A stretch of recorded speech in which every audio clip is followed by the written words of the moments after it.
عزیز طلباء و طالبات السلام علیکم۔ 10ویں جماعت کے نصاب میں شامل غزلیات کے سلسلے کو آگے بڑھاتے ہوئے آج ہم شاد عظیم آبادی کے اشعار کی باقاعدہ تشریح سے پہلے ان کا مختصر تعارف جاننے کی کوشش کریں گے۔ ہاں تو بچوں، شاد عظیم آبادی جو تھے یہ 1846 عیسوی میں پیدا ہوئے تھے اور 1927 عیسوی میں وفات پائی۔ اس کا اصلی نام علی محمد تھا اور شاد عظیم آبادی قلمی نام تھا اور علی محمد شاد کے نام سے مشہور تھے۔ علی محمد شاد کے نام سے مشہور تھے۔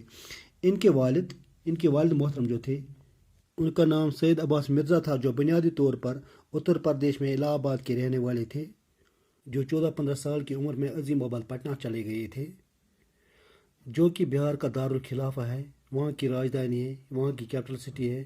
تو یہی یعنی بہار میں ہی علی محمد 1846 عیسوی میں پیدا ہوئے۔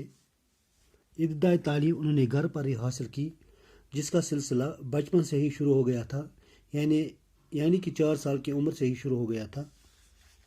تو بچپن میں ہی عربی اور فارسی کی تعلیم حاصل کرنے کے بعد کچھ عرصہ تک انہوں نے انگریزی بھی پڑھی، یعنی انگریزی میں بھی تھوڑی بہت مہارت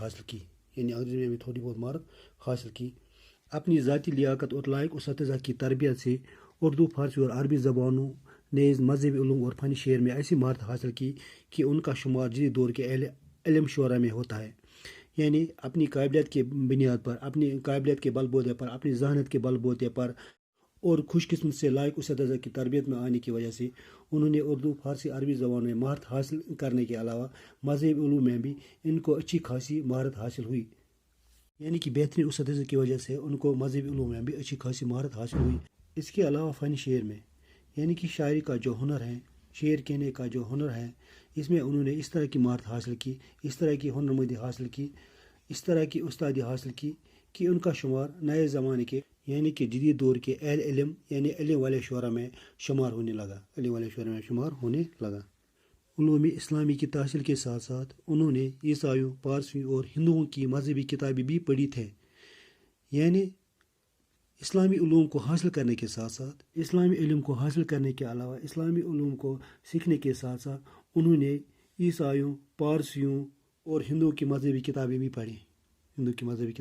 پڑھی تھیں۔ ان مذاہب کے اصول، ان کی تعلیمات کے بارے میں وہ پوری طرح سے واقف تھے ان کی علمی خدمات کے اعتراف میں حکومت نے 1891 عیسوی میں انہیں خان بہادر کا خطاب دیا۔ ان کی ادبی خدمات جو تھی، یعنی اردو ادب کے حوالے سے جو انہوں نے کارنامے انجام دیے، جو انہوں نے کام کیے، چاہے وہ غزل لکھی ہوں، چاہے رباعیاں لکھی ہوں، چاہے مصنوعات لکھی ہیں، یعنی اردو ادب کے حوالے سے جو بھی انہوں نے کارنامے انجام دیے، جو بھی خدمات انہوں نے اردو ادب کے حوالے سے کی، ان کے کارناموں کا اعتراف اس وقت کیا گیا اور اس کے عوض میں اس وقت کی حکومت جو تھی، اس وقت کی سرکار جو تھی، اس نے اس کے خدمت کے اعزاز میں اس کو خان بہادر کا خطاب اس وقت دیا۔ یعنی اپنے کارناموں کی بنیاد پر 1891 عیسوی میں انہیں خان بہادر کا خطاب دیا گیا۔ 1927 عیسوی میں شاد نے اس جان فانی سے کوچ کیا۔ بلاخر شاد نے 1927 عیسوی میں وفات پائی، یعنی ان کا انتقال 1927 عیسوی میں ہوا۔ نثر و نظم دونوں میں شاد نے کئی تصانیف یادگار چھوڑے ہیں جو قدر کی نگاہ سے دیکھی جاتی ہیں۔ یعنی شاد نے چاہے وہ نثر ہو یا نظم ہو، ان دونوں میں انہوں نے کئی ساری کتابیں لکھی ہیں اور کئی ساری یادگار کتابیں ہیں جن کو عزت کی نگاہ سے دیکھا جاتا ہے، جن کو قدر کی نگاہ سے دیکھا جاتا ہے۔ ان کی چند کتابیں ان کی زندگی میں ہی شائع ہو گئی تھیں، یعنی ان کی چند کتابیں ان کے دور حیات میں شائع ہوئی اور کچھ کتابیں ان کے وفات کے بعد منظر عام پر آئی۔ شاد کی غزلوں کا دیوان ان کی وفات کے بعد 1938 عیسوی میں ان کے شاگرد حمید عظیم آبادی نے مرتب کر کے نغمہ الہام کے نام سے شائع کیا۔ یعنی اس کے علاوہ شاد کے غزلوں کا ایک دیوان ہے، ان کے غزلوں کا ایک مجموعہ ہے، وہ ان کی وفات کے بعد 1938 عیسوی میں ان کے ایک شاگرد جن کا نام تھا حمید اعظم آبادی، انہوں نے مرتب کر کے، یعنی انہوں نے اس دیوان کو نئے سرے سے ترتیب دے کے اس کو نغمہ الہام کے نام سے شائع کر کے منظر عام پر لایا۔ اس کو کس نام سے؟ اس کو نغمہ الہام کے نام سے شائع کر کے منظر عام پر لایا۔ بعد میں ان کی خود نوشت شاد کی کہانی، شاد کی زبانی اور متعدد مجموعے بھی منظر عام پر آئے۔ یعنی اس کی آپ بھی تھی، اس کی آٹو بایوگرافی، اس کی اپنی کتاب جس کا موضوع بھی ہے شاد کی کہانی، شاد کی زبانی۔ اس موضوع کے تحت وہ شائع ہوئی اور متعدد مجموعے بھی منظر عام پر آئے. یعنی اس کے علاوہ بھی کئی سارے اس کے کلام کے جو ذخیرے ہیں وہ بھی بعد میں شائع ہو گئے اور منظر عام پر آ گئے.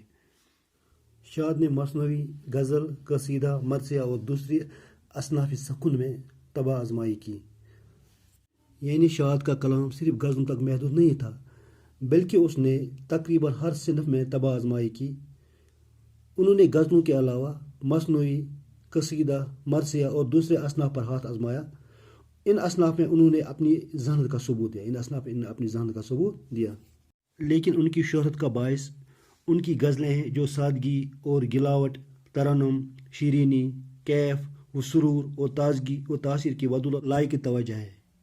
یعنی شاد کی مشہوری کی وجہ جو ہے وہ ہے ان کی غزلیں.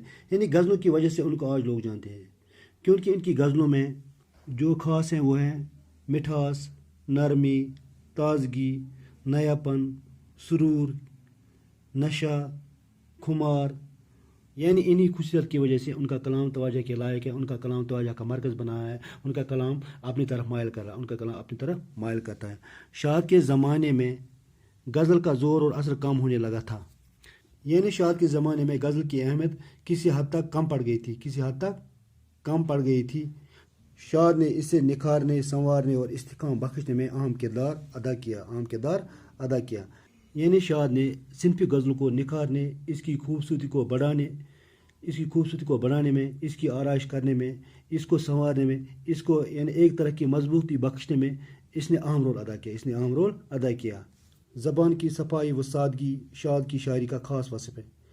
شاد کی شاعری کا جو خاص وصف ہے وہ ہے زبان کی صفائی. یعنی وہ بالکل صاف و شفاف لفظوں میں بات کرتے تھے، سادہ لفظوں میں بات کرتے تھے. وہ ایسے لفظوں میں بات کرتے تھے، ایسے انداز میں بات کرتے تھے جو عام انسان کی سمجھ سے بالاتر نہیں ہوتی تھی.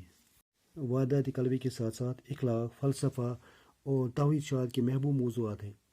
ان سب کو اپنے لطیف انداز بیان سے دل پذیر اور پر تاثیر بنا دیتے ہیں.